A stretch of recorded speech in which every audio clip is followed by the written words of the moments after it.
Después de ver este vídeo vas a saber exactamente cómo tienes que organizar desde el punto de vista alimentario la ingesta preentrenamiento, para que esta sea efectiva, rindas al máximo y sea sencilla de preparar. Porque con esto pasa algo muy curioso, y es que muchísimos deportistas se preocupan por aspectos que no son importantes y olvidan la base. Por ejemplo, se ponen a pensar, ¿qué suplemento tendré que tomar? ¿Cafeína, creatina, betalanina, citrulina? Pero no prestan atención a algo mucho más importante y que marca la diferencia: lo que comen antes de entrenar, los alimentos. Porque esto es lo que de verdad marca la diferencia, y no que consumas un suplemento que te puede dar un 1% más de rendimiento. Y sí, el 99% restante del rendimiento es una suma de factores como la carga de entrenamiento, la recuperación, los alimentos que has ingerido y otras muchas variables. Cuando comienzas una sesión de entrenamiento y desde el principio, desde los primeros 20-30 minutos, ya notas que no tienes energía,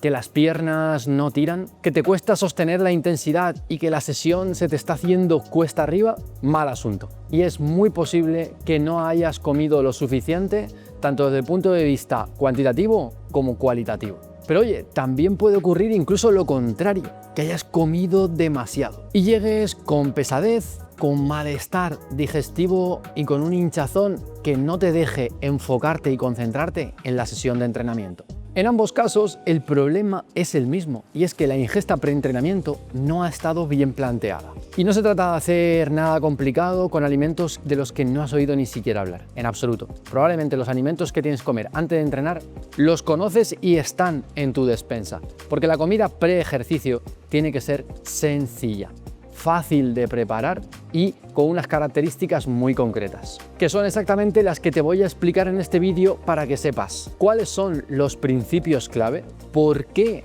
estos principios funcionan y, por supuesto, cómo llevarlos a la práctica, porque la teoría sin práctica se queda en absolutamente nada.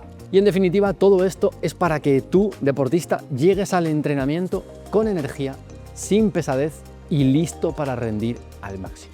Si todavía no me conoces, soy Carlos Hernández, dietista nutricionista por la Universidad de Alicante, máster en Fisiología Integrativa por la Universidad de Barcelona e investigador predoctoral en la Universidad de Granada en biomedicina, especializándome en composición corporal y metabolismo humano, además de ser instructor en antropometría ISAC de nivel 3. Y en los últimos 8 años, trabajando como profesional de la salud, he acompañado a decenas de deportistas de resistencia y de fuerza que estaban olvidando y que no sabían cómo hacer bien esa ingesta preentrenamiento. Por eso estamos haciendo este vídeo. Porque sí, la ingesta preentrenamiento, y no lo que comes durante ni lo que comes después, no, lo que comes antes es lo más importante para que el rendimiento durante el entrenamiento sea adecuado. Porque cuando un deportista ajusta bien la ingesta preentrenamiento, el rendimiento puede mejorar de forma casi inmediata. Dicho esto, vamos ya con el primer punto. El primer principio está muy claro, y es que la comida preentrenamiento tiene que ser rica, tiene que ser abundante en hidratos de carbono. Y si todavía no sabes por qué, tienes un montón de vídeos en mi canal donde profundizo sobre esta cuestión. De forma resumida, para ponerte en contexto, la glucosa, es decir, los hidratos de carbono, son el principal combustible energético cuando hacemos ejercicio a moderada y alta intensidad. Y esto aplica tanto para deportistas de resistencia como para personas que van al gimnasio a entrenar pesas o a hacer CrossFit. Esa glucosa, esos carbohidratos que almacenamos, provienen de dos sitios: del glucógeno que tenemos en nuestros músculos y en nuestro hígado, y de los carbohidratos que hemos comido justo antes de entrenar y que están en el torrente sanguíneo. Y no comer suficientes carbohidratos nos puede llevar a hacer una sesión de ejercicio físico con baja disponibilidad de estos, lo que se traduce en lo siguiente: ¿vamos a poder sostener menos intensidades moderadas y altas durante la sesión? ¿Vamos a poder realizar menos volumen de entrenamiento, tanto si estás montando en bici como si estás haciendo series de entrenamiento de fuerza en el gimnasio? ¿Va a aparecer antes la fatiga?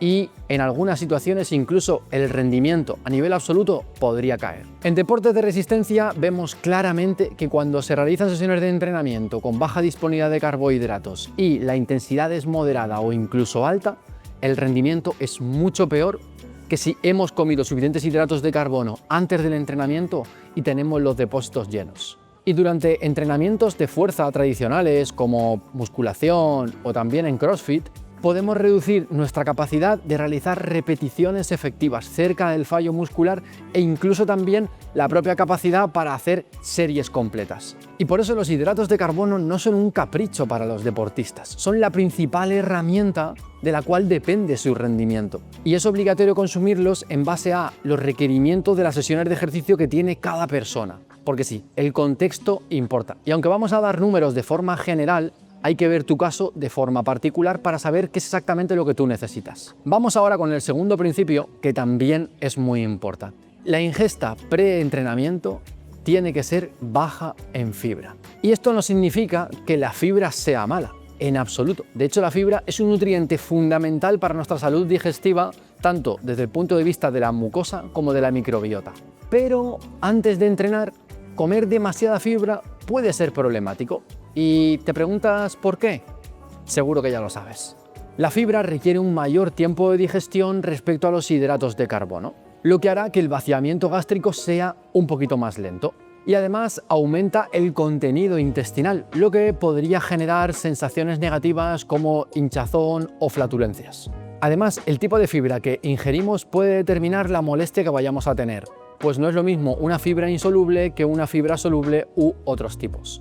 Lo que sí que tenemos claro es que si antes de entrenar consumimos alimentos como el arroz integral o las legumbres que tienen un contenido en fibra elevado, es más probable que sientas pesadez, que sientas gases e incluso que puedas llegar a tener una diarrea. Y esto en deportes de resistencia como el running, el ciclismo y también el triatlón es especialmente importante.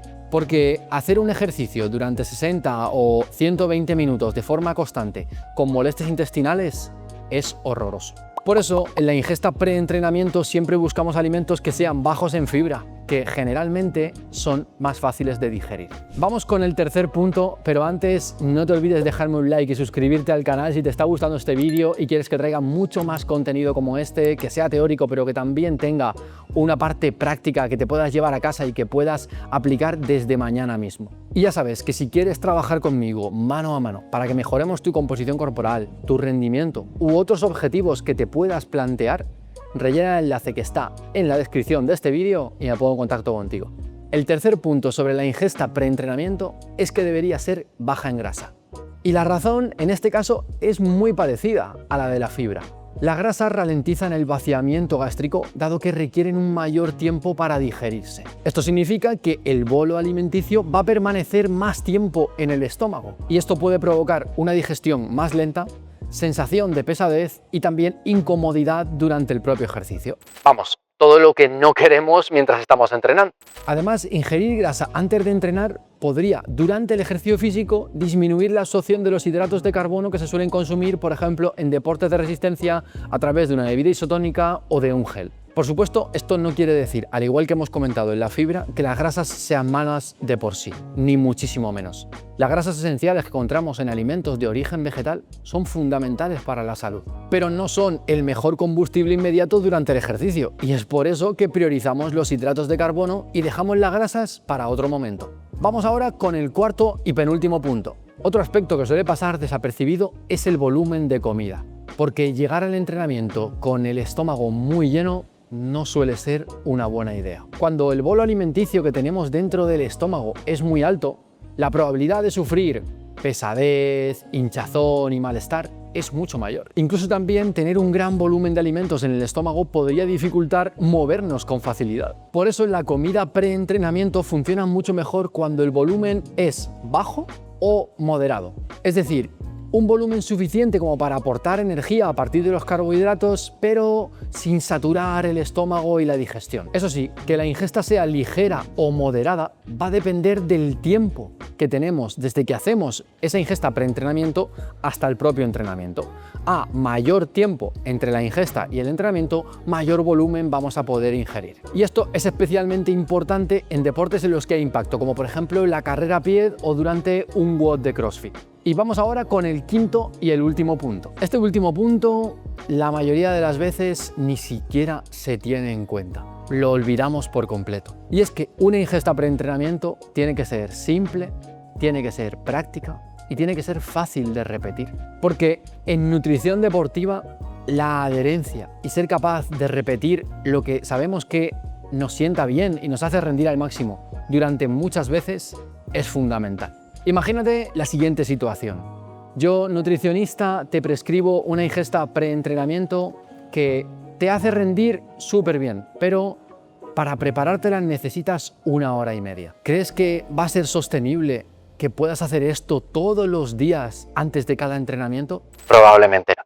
No sirve de nada hacer la estrategia perfecta en el papel si luego en la práctica no la vas a poder mantener. Por eso lo ideal es encontrar esas preparaciones, esas comidas que te sienten bien, que te aporten suficiente energía y que sean fáciles de preparar y de repetir. La mayoría de los deportistas de élite rinden perfectamente con comidas sencillas, con comidas súper rápidas y no hace falta complicarse demasiado. Y como siempre hago, antes de terminar el vídeo, quiero señalar algunos errores para que no los cometas. El primer error suele ser entrenar en ayunas sin necesidad. Hay ocasiones y contextos en los que cuando un deportista le sienta mal una comida preentrenamiento, comienza a entrenar en ayunas para evitar hacerla. Y aunque en muchas ocasiones es posible que desayunar o no desayunar no aumente su rendimiento per se, sí que hay otras situaciones en las que no desayunar puede hacer que su rendimiento sea peor. Esto es muy frecuente en sesiones de entrenamiento de larga duración. Por ejemplo, en una tirada que hacen los típicos ciclistas los fines de semana de 3-4 horas, en ese momento, entrenar en ayunas o entrenar habiendo desayunado sí que puede marcar la diferencia, y con más énfasis si durante esa tirada hay periodos de alta intensidad. El segundo error ya lo hemos comentado, y es comer demasiado antes de entrenar.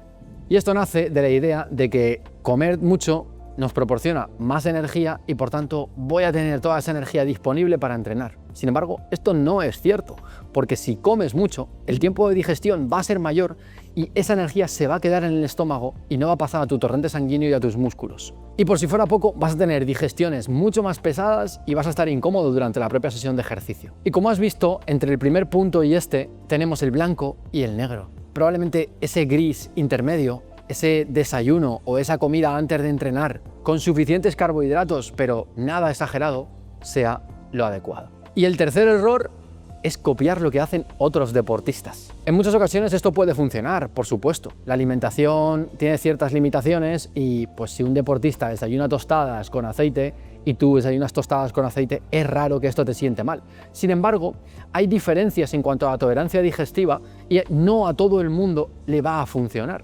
Y por eso es tan importante no generalizar. Las recomendaciones son numéricas, pero nadie recomienda comer pan antes de entrenar, porque hay personas que no toleran tan bien el pan y que ingerir otros alimentos con carbohidratos en lugar del pan va a ser más adecuado. Como ves, hay que tener claras las bases teóricas, llevarlo a la práctica, pero siempre con sentido común. Y el último error, pensar que tu preentrenamiento tiene que ser un suplemento. La comida siempre es la base. Los suplementos, como dice la palabra, suplementan a la comida, son un complemento, son algo adicional. Si no comes bien, por muchos suplementos que tomes, cafeína, creatina, todos los que quieras, vas a rendir mal. Una buena ingesta preentrenamiento no tiene que ser complicada. No necesitas hacerte un brownie con una harina poco procesada, con ingredientes que ni conoces en absoluto. De hecho, eso estaría en contra de uno de los puntos que hemos comentado en este vídeo, y es que sea fácil de preparar y de repetir. Por eso, la ingesta preentrenamiento se resume de forma muy sencilla. Alta en hidratos de carbono, baja en fibra, baja en grasa, con un volumen ligero o moderado, dependiendo del tiempo desde que la comes hasta la sesión de ejercicio, y que sea fácil y práctica. Cuando estos principios se aplican bien, la diferencia es enorme. Energía constante durante el entrenamiento, capacidad de sostener altas intensidades e incluso también tu recuperación posterior es mejor. Si quieres aprender a estructurar tu alimentación, teniendo en cuenta las bases teóricas, pero llevándola a la práctica de forma fácil y adaptada a tu contexto, puedes reservar una videollamada conmigo para que hablemos de tu caso, totalmente gratuita, y me cuentes cuáles son tus objetivos para ver si puedo ayudarte. Y si este vídeo te ha gustado, de verdad te ha aportado valor y quieres apoyar el contenido que hago, déjame un buen like, suscríbete y por supuesto, si tienes cualquier tipo de duda, te leo en comentarios. Dicho eso, muchísimas gracias por llegar hasta aquí, nos vemos en los siguientes. Un fuerte abrazo, equipo.